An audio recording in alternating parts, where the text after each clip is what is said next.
तो फिर से स्वागत है आप सभी का एक नई वीडियो के साथ, क्योंकि आप शिक्षा की उड़ान में उड़ने के लिए तैयार हैं और फुल जोश से आप सभी को उड़ाने के लिए मैं तैयार हूं। क्योंकि आज का जो टॉपिक है वो बहुत इंपॉर्टेंट रहने वाला है, क्योंकि वो भी केमिस्ट्री से रिलेटेड होगा, यानी ऑर्गेनिक केमिस्ट्री से बीएससी फर्स्ट सेमेस्टर होगा और यूनिट नंबर 1 से लिया गया है। इससे भी पहले बहुत सारी मैं वीडियो बना चुका हूँ, अगर आपने वो वीडियो नहीं देखी है तो जाइए वहाँ पर उन वीडियो को देखिए, आपको समझ में आएगा कि मैं कौन से टॉपिक्स पे क्या करवा रहा हूँ। तो आज का जो हमारा टॉपिक्स है वो एरोमेटिकरण है, जिसे कहते हैं एरोमेटिकता से रिलेटेड होगा। यहाँ पर कुछ कंसेप्ट के साथ हम समझेंगे कौन कौन से जो टॉपिक्स हैं यहाँ से रिलेटेड पूछे गए हैं आपसे पहली वीडियो के अंदर। पहले मैं आपको बता दूं, यहाँ पर मैंने इसकी थ्योरी को लिखा है और थ्योरी के साथ साथ कुछ कंसेप्ट को आपको समझाने की कोशिश करता हूँ कि पूरी तरीके से अगर बच्चे की प्रॉपर समझ में आ जाता है तो वो थ्योरी भी आसानी से लिख सकता है। तो सबसे पहले इसकी थ्योरी को एक बार रीड करते हैं, उसके बाद हम कंसेप्ट को क्लियर करते हैं कि कंसेप्ट होता कौन कौन सा है।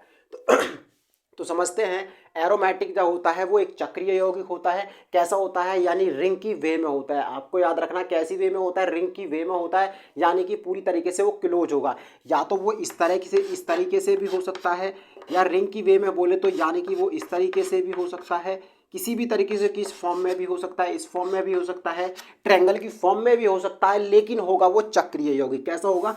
चक्रीय यौगिक होगा, यानी कि पूरी तरीके से वो क्लोज होगा। दूसरी लाइन कहती है वो सिंगल बॉन्ड या डबल बॉन्ड पर लागू होता है, यानी सिंगल बॉन्ड होगा या उस पर डबल बॉन्ड होगा, वहां तो में ध्यान रखना है। और यह असंतृप्तता, यानी असंतृप्तता के एक समान, यानी कुछ परीक्षण होते हैं कौन कौन से? एक तो वायर टेस्टिंग होती है जिसे वायर परीक्षण कहते हैं, और दूसरा होता है हमारा ब्रोमीन परीक्षण यानी ब्रोमीन टेस्टिंग। इन दोनों पर लागू नहीं होता है। कंसेप्ट यहाँ पर थोड़ा सा अलग है, यानी कि इन किस पर लागू नहीं होता है, किस पर? ब्रोमीन और वायर दोनों टेस्टिंग पर बिल्कुल भी लागू नहीं होता है। ये भी आपको याद रखना है। अगली लाइनिंग का अर्थ है कि योगात्मक अभिक्रियाएं, कुछ योगात्मक अभिक्रियाएं होती हैं जो कि इस चीज को प्रदर्शित नहीं करती हैं, क्योंकि योगात्मक अभिक्रियाएं जो होती हैं वो लाइनर फॉर्म में होती हैं। आपको याद रखना है कि जो रिंग वे में आएगा उसी पर ये फॉलो होगा, अन्य किसी और दूसरे पर फॉलो नहीं होगा। आगे है, यही अगर बात करें हमारा इलेक्ट्रोफिलिक स्थापना अभिक्रियाएं, आगे पढ़ाऊंगा कौन सी होती है इलेक्ट्रोफिलिक, यानी जो सी भी अभिक्रिया होती है इलेक्ट्रोफिलिक के आगे टॉपिक्स आएगा, वो आपको समझ में पूरी तरीके से आएगा। उसमें कुछ नाइट्रीकरण होते हैं, हैलोजिनीकरण होते हैं। नाइट्रीकरण में बेटा, नाइट्रीकरण में क्या होता है? NO2 होता है रिंग की वे में लगा हुआ, यानी कि इस तरीके से क्या होता है? इस तरीके से NO2 इस तरीके से, यानी रिंग की वे में होता है। तो ये भी अपने आप में क्या दर्शाएगा? ये भी अपने आप में नाइट्रीकरण, हैलोजिनीकरण, आगे आता है हमारा क्या? सल्फोनीकरण, उसके बाद आता है हमारा फ्रीडल जो क्रेफ्ट्स अभिक्रिया है वो भी आती है। इन सभी अभिक्रियाओं के अंदर क्या होता है? जब भी इनकी रिएक्शन की जाती है तो वो रिंग वे में होती है, इसीलिए इन सब पर वो लागू होता है, यानी इन सभी पर प्रदर्शित किया जाता है। इसके 4 पॉइंटेड होते हैं, मैं आपको बताऊं 4 पॉइंटेड कौन कौन से होते हैं।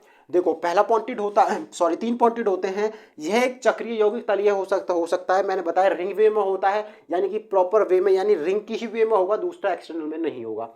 ये तो सिंपल सी चीज थी। दूसरा था, प्रत्येक कार्बन पर sp2 संकरण होना चाहिए। कौन सा? sp2 संकरण होना चाहिए। ये कैसे लागू होगा ये तो मैं प्रॉपर तरीके से समझाने वाला हूं आगे।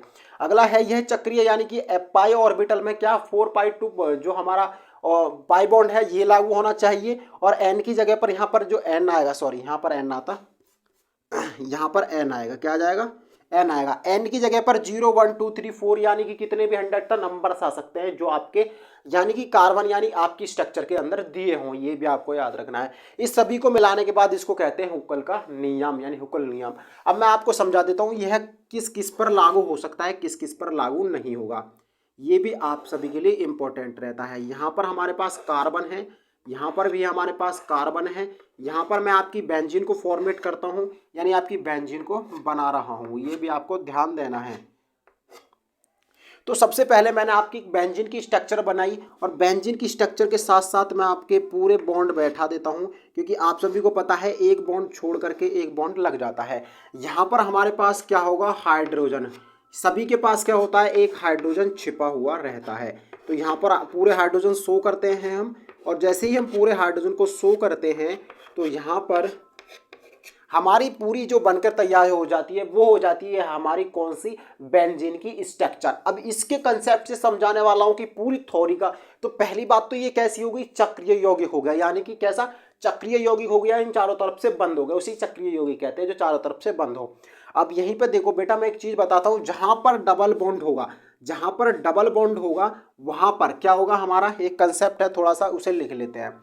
अगर जहां पे हमारा क्या दिया हो, 4 सिग्मा, यानी कि 4 सिग्मा अगर हमारे पास दिए हों, कौन से 4 सिग्मा दिए हों या 3 सिग्मा दिए हों या 2 सिग्मा दिए हों, तो वहाँ पर क्या होता है, यहाँ पर होता है sp3 संकरण, जहाँ पर 3 दिए हों वहाँ पर sp2 संकरण, और यहाँ पे जो अगर दिए हों तो यहाँ पर sp संकरण। ये नोट पॉइंटेड वाली बात है, इसे आप अपने नोटबुक में नोट कर लेना। जहाँ पे 4 सिग्मा दिए हों वहाँ पे sp3 संकरण होता है, 3 संकरण होता है। जहाँ पे 3 सिग्मा दिया हो वहाँ पर sp2 संकरण होता है, और मैं बता चुका हूँ sp2 संकरण लागू होगा 3 सिग्मा बॉन्ड पर ही। अब जहाँ पे देखो, जहाँ पर डबल बॉन्ड होता है, जहाँ पर डबल बॉन्ड होता है वहाँ पर हमारा होता है पाई बॉन्ड। क्या होता है हमारा, पाई। क्या होता है हमारा, यहाँ पे लिख लेते हैं, यहाँ पर हमारा है पाई बॉन्ड, यहाँ पर भी हमारा क्या है, पाई बॉन्ड, और यहाँ पर भी हमारा क्या है, ये पाई बॉन्ड। ये मैंने यहाँ पर पाई बॉन्ड बना दिए। जब सिंगल बॉन्ड में पाई बॉन्ड का फॉर्मेट होता है तो जहाँ पर बॉन्ड को काउंट करते हैं, अब किसके लिए, सिग्मा के लिए, 1 2 3। यहाँ जहाँ पे डबल बॉन्ड होगा वहाँ पे एक ही बॉन्ड को काउंट करना है, ना कि 2 बॉन्ड को काउंट करना है। तो कितना हो गया, 1 2 3, तो क्या हो गया 3। अब 3 है, 3 बॉन्ड पे क्या है, मैं बता चुका, 3 बॉन्ड जहाँ पे आए, क्या 3 बॉन्ड अगर वहाँ पे आते हैं, ये आपको याद रखना है, जहाँ पे 3 बॉन्ड आते हैं, जहाँ पे 3 बॉन्ड आते हैं वहाँ पर हमारा क्या, 3 सिग्मा होता है। और मैं बता चुका, जहाँ पे 3 सिग्मा होता है वहाँ पे sp2 संकरण होता है। क्या होता है, sp2 संकरण होता है। इसके हिसाब से क्या होगा, सब में ही 1 2 3, यहाँ पर भी 3 sp2 होगा, 1 2 3 यहाँ भी होगा, 1 2 3 सब पे ही क्या होगा, sp2 संकरण लागू होता है बेंजीन की पूरी रिंग पर ही। तो इसको कंसेप्ट को मैं क्या करता हूँ, यहाँ पर आपको लिख देता हूँ, थोड़ा थोड़ा इजी वे में रहेगा। sp2 संकरण, यानी कि इस तरीके से मैं बना देता हूँ, इनको मैंने डबल डबल कर दिया ताकि आपको लिखने में समय ना लगे। क्या, sp2 संकरण, ये भी ऊपर लिख दिया। इसका भी फॉर्मेट कर देता हूँ sp2 संकरण। सबको एक एक बार में ही लिख रहा हूँ मैं ताकि आप इजी से फॉर्म में कर सकें। इन सभी पे क्या हुआ, sp2 संकरण, क्या इन सभी पर क्या हुआ, sp2 संकरण लागू होता है या नहीं होता। पहला कंसेप्ट ये चक्रीय तलीय यौगिक है, पूरा क्लोज है। दूसरा बिल्कुल कंसेप्ट, दूसरा है प्रत्येक कार्बन पर sp2, क्या sp2 संकरण लागू होता है प्रत्येक कार्बन पर, सब कार्बनों पे क्या हो रहा है, प्रत्येक कार्बन पर sp2 संकरण संकृत होना चाहिए, बिल्कुल होता है, कोई इसमें दिक्कत वाली बात नहीं है।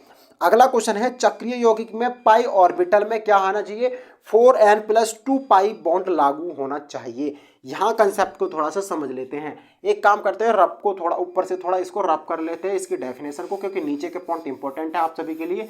और मैं यहाँ पे जैसे ही इसकी डेफिनेशन को ख़त्म करते हैं तो यहाँ पर थोड़ा सा कंसेप्ट को थोड़ा सा अच्छे से रब करते हैं, ठीक है।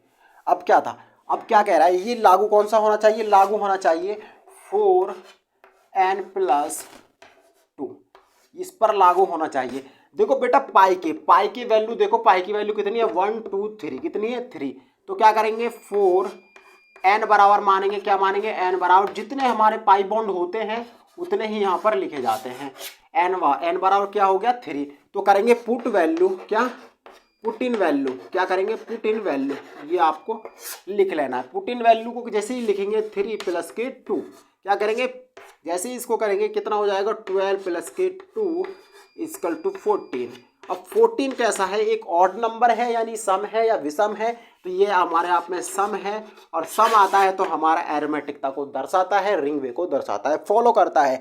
यही चीज़ कंसेप्ट में तुम्हें समझाना चाह रहा था। अब कहोगे सर इससे अलग भी कोई और एग्जाम्पल हो सकता है, इससे भी अलग बहुत सारे ऐसे एग्जाम्पल हैं आप सभी को, चलो मैं बताता हूँ। एक एग्जाम्पल और ले लेते हैं जिससे आप आसानी से कर सकें।